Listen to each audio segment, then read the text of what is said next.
Praise the lord. యేసు రక్తమే జయము. మన రక్షకుడు మన విమోచకుడు యేసుక్రీస్తు పరిశుద్ధ నామములో అందరికీ వందనాలు. చిన్న ప్రార్థన ద్వారా ఈ రాత్రికాల వాక్యధ్యానం చేసుకుందాము. పరిశుద్ధుడు మహాగణుడైన దేవ యేసయ్య సర్వాధికారి నాయన మీకు వేలాది వందనములు కృతజ్ఞత స్తుతి స్తోత్రం చెల్లించుకుంటున్నాను. దేవ రాత్రికాల సమయంలో ప్రభు వాక్య భాగం ధ్యానిస్తుండగా వాక్య భాగం మాకు అర్థమవులకు సహాయం చేసి మీ కృపలో బలపరిచి మీకు మాదిరిగా మమ్మల్ని నడిపించమని చిన్న ప్రార్థన ప్రభువు యేసుక్రీస్తు పరిశుద్ధ నామములో అడిగి వేడుకుంటున్నాను తండ్రి. Amen amen. కీర్తన గ్రంథం 99వ అధ్యాయం 9వ వచనము. మన దేవుడైన యెహోవా పరిశుద్ధుడు, మన దేవుడైన యెహోవాని కనపరచుడి, ఆయన పరిశుద్ధ పర్వతం ఎదుట సాగిలపడుడి. ఆమెన్. దేవుడి వాక్య భాగం దీవించిన గాక. ప్రభునందు ప్రియులారా, మనము ఇక్కడ వాక్య భాగంలో గమనించినట్లయితే మన దేవుడైన యెహోవా పరిశుద్ధుడు, మన దేవుడైన యెహోవాను కనపరచుడి, ఆయన పరిశుద్ధ పర్వతం ఎదుట సాగిలపడుడి అని.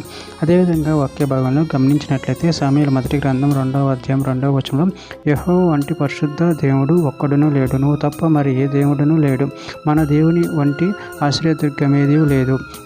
యెషయా గ్రంథం 5వ అధ్యాయము 16వ వచనము. సైన్యములకు అధిపతియగు యెహోవాయే తీర్పు తీర్చి మహిమపరచబడును, పరిశుద్ధుడైన దేవుడు నీతిని బట్టి తాను పరిశుద్ధపరచుకొనును. యెషయా గ్రంథం 6వ అధ్యాయం 3వ వచనంలో వారు సైన్యములకు అధిపతియగు యెహోవా పరిశుద్ధుడు పరిశుద్ధుడు పరిశుద్ధుడు, సర్వలోకము ఆయన మహిమతో నిండి ఉన్నది అని గొప్ప స్వరంతో గాన ప్రతిగానములు చేయుచుండిరి.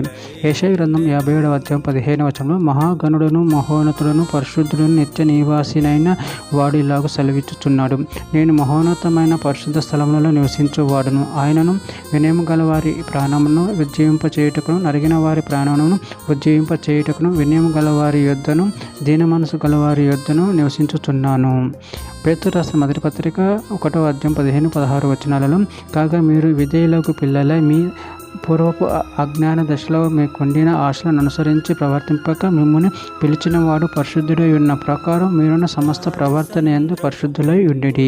కీర్తన గ్రంథం 93వ అధ్యాయం 5వ వచనము. నీ శాస్త్రమును ఎన్నడను తప్పిపోవు, యెహోవా ఎన్నటన్నిటికీ పరిశుద్ధతే నీ మందిరమునకు అనుకూలము. చివరిగా ఒక మాట. కీర్తన గ్రంథం 111వ అధ్యాయం 9వ వచనం. ఆయన తన ప్రజలకు విమోచనము కలగజేయువాడు, తన నిబంధన ఆయన నిత్యముగా ఉండ నిర్ణయించువాడు, ఆయన నామము పరిశుద్ధమైనది పూజింపదగినది. ఆమె. దేవుడి వాక్య భాగం దీవించిన కాక. చిన్న ప్రార్థన చేసుకుందాము.